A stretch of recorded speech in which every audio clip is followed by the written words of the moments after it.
OJK menegaskan regulasi baru produk asuransi kesehatan yang mewajibkan pemegang polis asuransi ikut menanggung beban klaim yang sebesar 10%. Kita melihat bahwa dengan co-payment ini, nasabah harusnya tidak terbebani. Siap-siap, semua orang miskin nggak boleh sakit. Kenapa? Karena asuransi swasta hanya bisa klaim kalau nasabahnya mampu bayar 3 juta. Ya, padahal kita bayar premi yang nggak sedikit. Dan tujuannya supaya bisa mengalihkan resiko dengan berobat gratis. Nah, kenapa kok masih harus bayar 10%? Dan makin parahnya, Malaysia sudah pernah menawarkan ide ini, tapi warganya bilang kalau ini malah bikin boncos. Jadi kenapa ya OJK ngotot pakai skema ini? Mari kita bahas di Behind the Business bersama saya, Tom M. Seifia.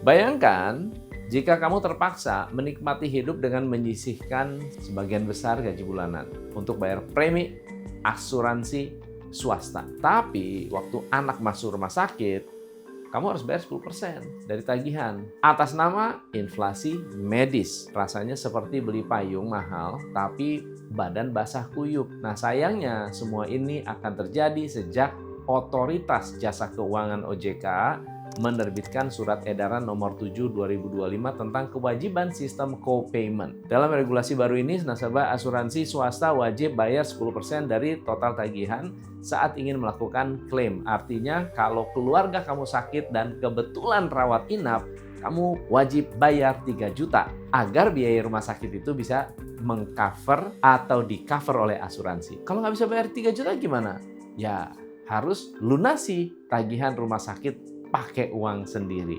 Dengan co-payment ini, nasabah harusnya tidak terbebani ya, tapi justru menjadikan nasabah itu terlibat aktif ketika menentukan layanan kesehatan seperti apa yang akan diterima, dan juga berpotensi mengurangi risiko overtreatment nih. Mungkin angkanya kelihatannya kecil, tapi bayangkan jika orang terdekat Anda berpenyakit kompleks dan harus mendapatkan penanganan medis 1-2 kali dalam sebulan. Ya, karena 2 kali berarti kena 6 juta melayang untuk klaim asuransi yang preminya masih harus dibayarkan setiap bulan. Siapa yang nggak keberatan? Nah, masalahnya klausul ini tidak peduli pada pengguna asuransi individu atau kantor. Mereka juga nggak peduli alasan kamu pindah ke asuransi swasta karena trust issue pada kinerja BPJS. Intinya, semua harus tunduk pada aturan. Ini terhadap asuransi sendiri. Kok misalkan sudah bisa polis yang sudah ditandatangani di awal perjanjian, tiba-tiba ada surat edaran OJK dan ini merubah semuanya. Tentu konsumen akan berpikir ulang soal ini dan tentu ini sangat dirugikan. Tapi tahu nggak sih, kenapa aturan ini kok lahir? Ya, sebenarnya ada aturan co-payment ini diambil karena 3-4 tahun belakangan terjadi inflasi medis dan peningkatan pemanfaatan jaminan kesehatan oleh masyarakat. Menurut saya sebenarnya kondisinya bagus. Kenapa? Karena masyarakat berani berobat dengan klaim asuransinya, sehingga makin banyak yang dapat akses kesehatan proper untuk rawat jalan maupun rawat inap. Masalahnya datang dari hitung-hitungan bisnis. Asuransi swasta ini nggak punya backing seperti BPJS yang disokong APBN. Jadi perusahaan merasa dirugikan oleh klaim yang membludak. Profit belum gede, mesti nalangin uang nasabah. Nah, terus mereka ngadulah ke OJK. Lahirlah solusi tadi. Tapi pertanyaannya, kenapa industri penjamin hidup sehat justru panik ketika rakyatnya mulai sehat? Apakah selama ini kita hanya jadi tumbal reformasi industri?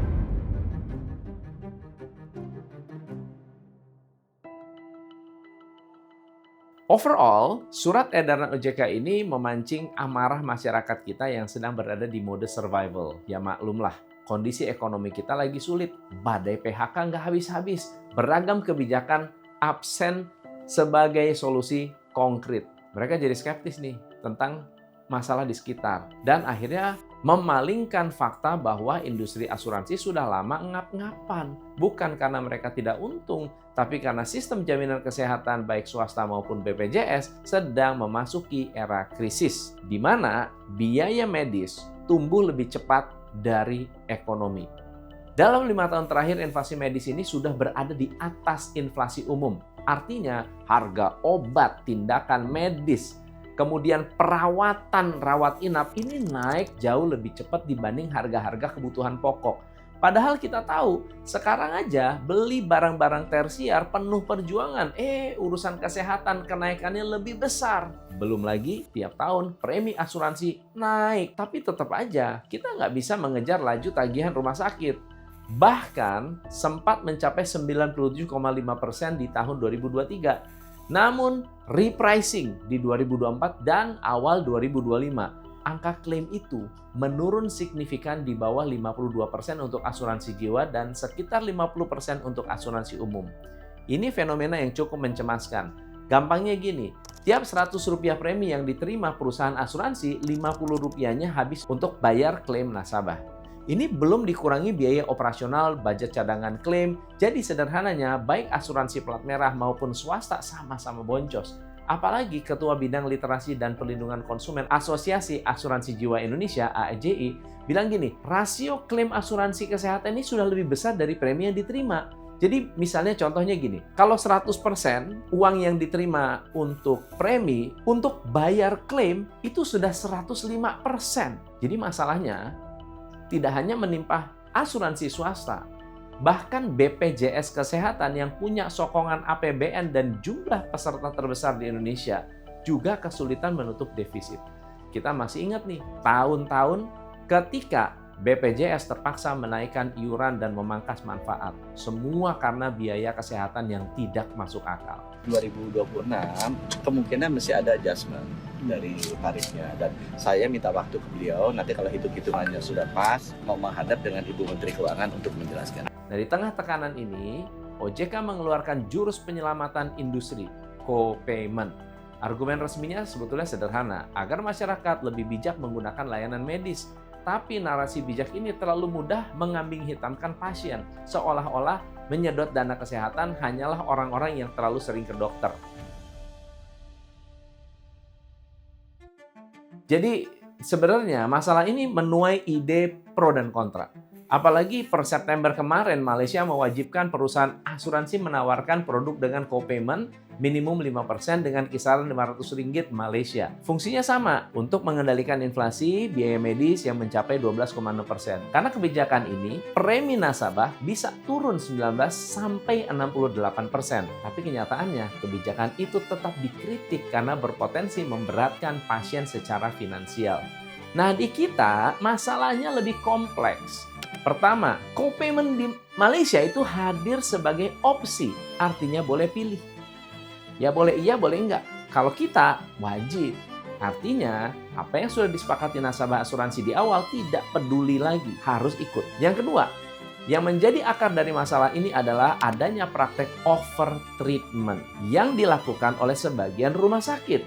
Pasien kadang-kadang dipaksa menjalankan tes berlapis, rawat inap tanpa urgensi, bahkan tindakan medis yang nggak perlu.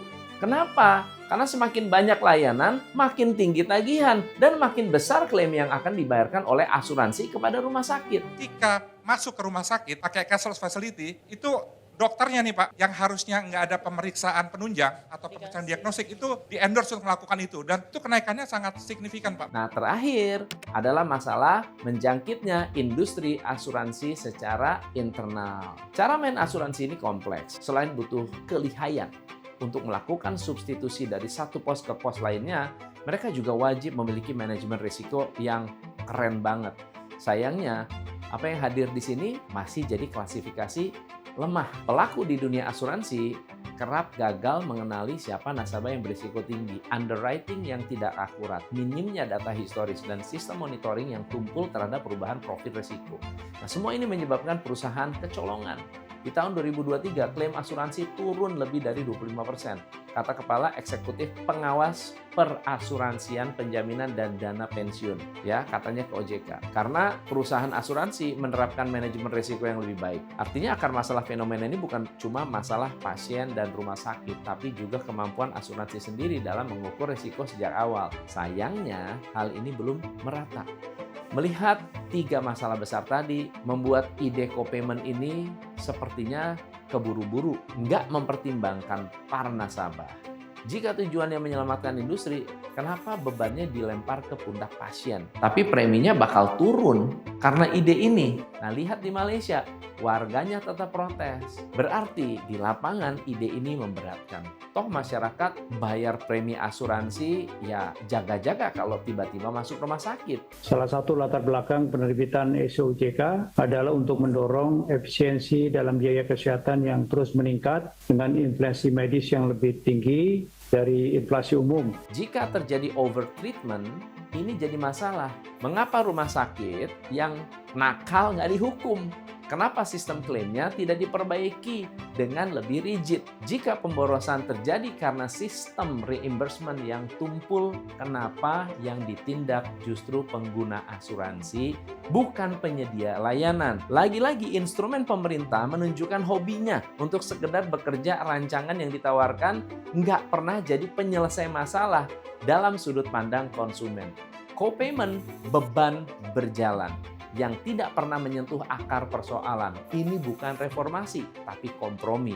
Dan yang dikompromikan adalah pemasukan perusahaan terhadap rasa aman masyarakat. Dengan aturan bayar 10%, seolah-olah jadi penyelamat di atas kertas. OJK berusaha menyelamatkan industri asuransi kesehatan dari gelombang inflasi medis yang terus melonjak. Diadopsilah skema co-payment dari negara maju. Ya, harapannya itu akan meminimalisir celah-celah dalam industri asuransi kita, menekan biaya berobat yang tidak perlu, sekaligus menyehatkan cash flow penyedia layanan. Nah, sayangnya kita bukan Swiss. Di sini ekspektasi masyarakat terhadap asuransi memang masih sederhana. Kalau sudah bayar premi, harusnya gratis dong. Tapi kenapa kok tiba-tiba asuransi minta bayar 300 sampai 3 juta? Siapa yang nggak kaget? Dan tentu kondisi ini justru bahaya karena bisa bikin asuransi swasta yang pangsanya kecil jadi makin mengecil. Ini bukan sekedar soal logika keuangan. Fenomena ini tantangan nyata bagaimana perusahaan asuransi dapat membangun ulang persepsi masyarakat. Mereka punya waktu kok sampai 2026 untuk menyelesaikan masalah co-payment. Bukan beban tambahan, tapi investasi jangka panjang. Bukan sekedar menyebar pengumuman, tapi membentuk pengalaman pelanggan. Mungkin itu bisa dilakukan sambil memberi nilai tambah seperti cek kesehatan gratis, peningkatan pelayanan, aplikasi konsultasi dokter, atau insentif hidup sehat. Kalau mereka gagal nih mengubah pendekatan ini, maka kelas menengah yang selama ini sudah jadi tulang punggung asuransi swasta akan jadi yang pertama kabur, bangkrut bisa-bisa tuh semua perusahaan asuransi karena kelas menengahnya nggak sanggup lagi. Orang kaya akan lebih memilih berobat ke luar negeri, nggak peduli dengan perusahaan asuransi yang ada di Indonesia. Orang kaya punya duit, bisa jadi nggak butuh asuransi. Ingat ya, reformasi tanpa empati bukan reformasi. Co-payment tanpa edukasi bukan solusi, tapi jebakan. Dan kalau rakyat dibilang beban, berarti yang diurus selama ini bukan kesehatannya, tapi neraca keuangannya. Menurut teman-teman, gimana pendapat kamu? Milih BPJS atau tetap pakai asuransi swasta? Saya Tom MC Ifle, salam pencerahan. Hanya di Top Coach Indonesia.